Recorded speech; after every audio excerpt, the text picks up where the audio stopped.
Le but de notre projet, c'était produire des légumes sains dans une belle démarche sans pesticides, sans engrais, mais le plus naturel possible pour manger local, de saison et varié, dans le respect de la biodiversité et puis dans le respect de l'humain et tout ce qui va avec. C'est ce qui nous anime quelque part et d'avoir créé les jardins de Caume. Et là, qui est quand même assez magique, c'est que des choux comme ça, ils n'ont pas eu une goutte d'eau de l'été. Ils n'ont pas été arrosés. Quand tu as des feuilles comme ça, et comme dessous, tout est paillé, sans travailler le sol.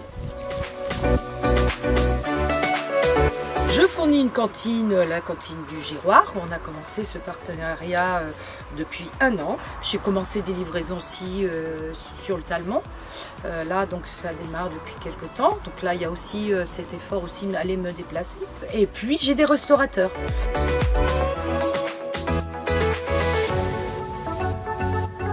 Et puis, j'ai un rêve.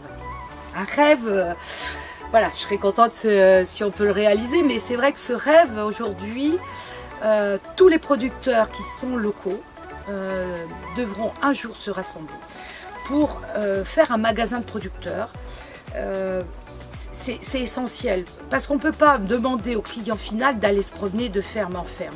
Déjà économiquement, écologiquement, c'est pas tenable.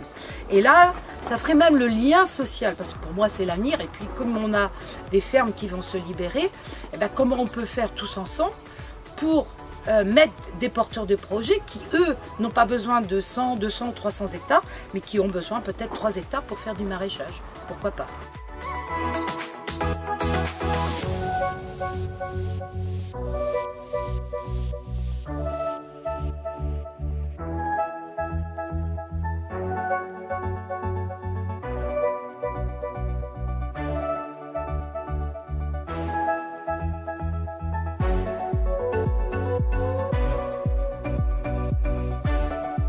Alors, les différentes actions menées dans l'école, alors les plus importantes, ce sont les 3 brigades. Donc, brigade du goût sur le gaspillage alimentaire, brigade du tri, donc tri des papiers, tri des fournitures dans chaque classe, et la brigade énergie, c'est-à-dire vérifier que les portes soient fermées et que les lumières soient éteintes. On a mis en place aussi les mercredis sans permis pour sensibiliser les enfants et les familles au transport alternatif, éviter de venir à l'école en voiture.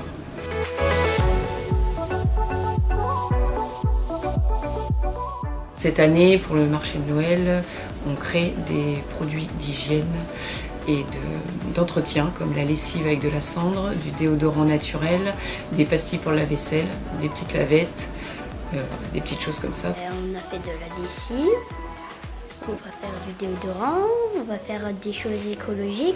Parce que ça préserve la planète et du coup, on pollue moins du coup. On économise de l'énergie.